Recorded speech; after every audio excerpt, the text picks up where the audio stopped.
Buti naman maaga na ako ngayon. Sige, English spokening dollar muna ako. Hey, Belat. Oh, Edwag. Hi, kamusta? Just fine. Let's go.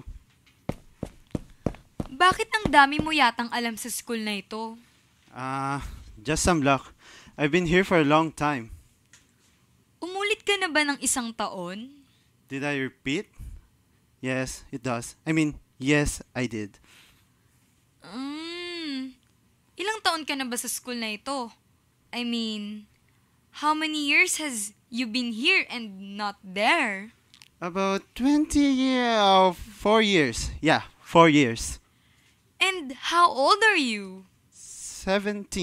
Yep, 17. Moving on.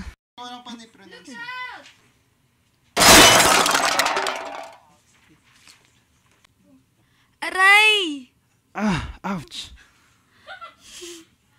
Ay! Napigilan mo ang dump truck! Ang galing mo! This hurts. Okay ka lang? Yes. Hindi ka kapani-paniwala. I know who you are. Yes. Alam ko na kung sino ka. Say it out loud. You're a super repeater! Yes. Yes. Masyado ka nang matagal sa high school at hindi ka gaanong tumatanda. Super repeater ka. Yes, I admit it. But does it change anything? No.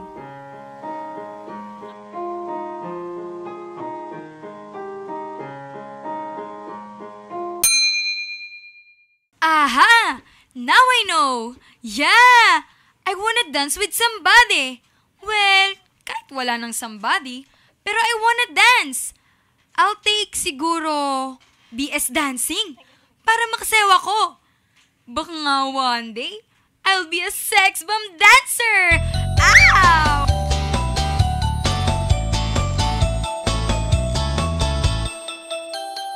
Narito ka na pala, Bella. Uy, Daddy! Musta ka na? Anak, mabuti lang naman ako. Narito lang ako upang kausapin ka ukol sa kukunin mong kurso sa iyong pagtungtong sa mas mataas na aralin. Daddy, alam mo ba, naisip ko na rin po yan. Tama ba ang pagkakarinig ko? Iniisip mo ang kinabukasan mo? Opo, Daddy. Nakapagdesisyon na po ako. So, ano ang napagdesisyonan mo? Daddy?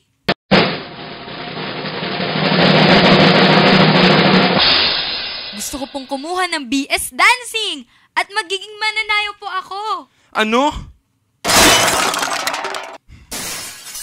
Anak, sa lahat ng pagpipili ang aralin, pagsasayaw pa? Bakit po?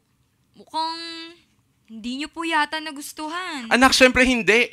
Bakit mo ibababa ang iyong sarili sa parehong bahagdan tulad ng mga mababang uri? Hindi mo ba alam na ang mga mananayaw na babae ay tinuturing na basura ng ating lipunan? Pero Daddy, ito ang aking passion. Alam niyong dito sa Pampanga, member ako ng napaka-prestigyosong Tosino Dance Troupe. Passion? Hindi ka mabubusog ng passion lang. At ang mga dancers ay bayaran lang sa ating lipunan. Bayaran? Ano po yun? Bakit? Hindi ako pinalaki ng mami ko ng ganyan. Daddy, sa tingin mo ba na ibababa ko ang sarili ko sa ganyang kalagayan? Gusto ko lang ipakita sa mundo na may talento akong pwedeng ipagyabang. Kailangan ng mundo ng sayaw. Sayaw? Wala nang sining na matino ngayon. Sa totoo lang, hindi ka kikita sa sining maliban na lamang kung iladadlad mo ang iyong kaluluwa. Wala kang kinabukasan na makukuha. Mamumulubi ka. Daddy, hindi yan totoo! Anong akala mo sa akin? Bobo? Wait, isipin ko anak. Hindi ka bobo. Kaya kumuha ka ng kurso tulad ng pagnanurse na magdadala sa iyo ng kalamang kailangan mo. Kailangan mo upang yumaman at umasenso. Alam mo ba na ang isang baguhang nurse ay maaaring kumita sa Amerika ng $5,600 kada buwan? o 250,000 pesos kada buwan. At hindi pa kasama doon ang mga benepisyo. Pera para sa kinabukasan mo, anak. Pero Daddy, wala akong pakialam sa pera. At saka takot ako sa dugo. Ayoko maging nurse. Mag-nurse ka! Mag-nurse ka! Daddy, ayaw ko! Malulungkot lang ako! Malungkot ka kung malungkot. Ngunit hindi kita bibigyan ng pera kung hindi ka magna-nurse. Kung gusto mo sumayaw, maghanap ka ng ibang tao na magbabayad para sa pag-aaral mo. Daddy, please naman. Tapos na ang usapang ito, Belat. Naway makapagmuni-muni ka ng matino. Tandaan mo, mag-nurse ka.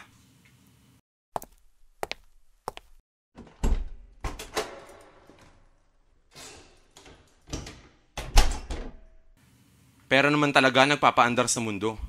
Nasa uso sa ibang bansa ang mga nurse. Sana talaga mabigyan ako ni Belat ng magandang pagre-retiro.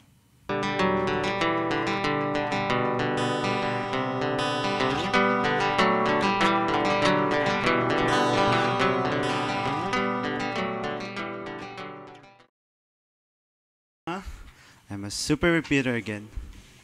Why can I pass this one subject? Stuck for another year. If only... Belat! Belat! Edwag! Hey, you know, I flunked again with Math 5 and I'm still a super repeater. As always, for 5 years now. Kawawa naman. Ako naman, graduating na ako. You're graduating? Then... Yes, Edwag. I'll be leaving high school soon. But Belat...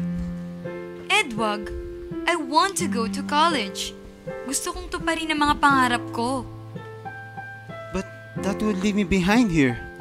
Edwag, I'm so sorry. Kung gusto mong sumama sa akin, go to your math teacher and tingnan mo kung may magagawa ka pang paraan. But I only have 1 5 here. He charges 5,000 pesos for every step up in the grade. Ang mahal naman niyang mag-charge. Yung friend kong si Sexylicious paid her teacher only 200 pesos and he made her grade a 99%. Whatever. I don't think I can. Then... You will leave me? You will leave me? How about us? How about our love? Pero... Choose, Belat. You will stay here with me and be a super repeater. Or you will go away to college, never to see me again. Nakapili na ako, Edwag. Goodbye. Ang bilis-bilis mo naman. Don't bite me. Edwag, hindi ako sasama sa'yo. I will not be a super repeater. No! I want you. Please don't leave me. Ah!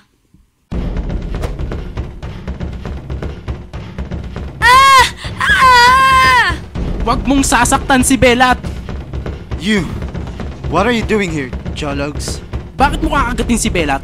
None of your business, Askal. Hindi mo siya sasaktan! At iyon na nga, naglaban sina JJ Cobb at si Edwag. Tumagal ito ng ilang oras at... Sumuko ka na, Edwag. Talo ka na. Why? You! Belat, you chose this path. Good luck. Goodbye. JJ Cobb, salamat ha. Masaya ako na niligtas mo ko. Huwag mong alalahanin yun, Belat. Narito ako para iligtas ka.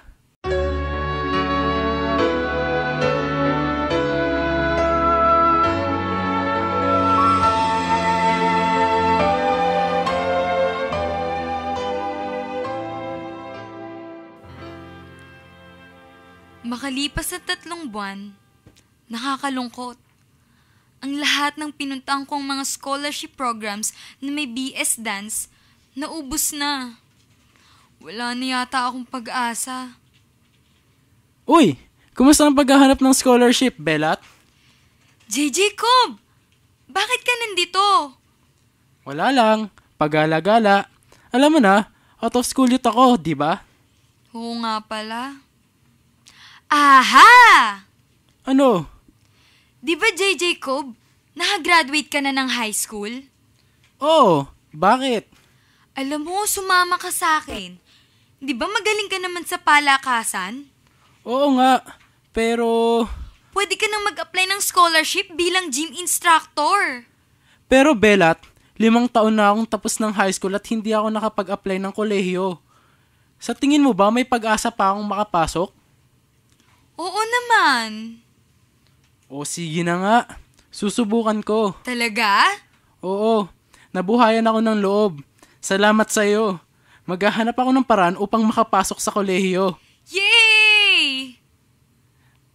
Ah... Uy, friendly kiss lang yun ah. Salamat. Tara, let's go.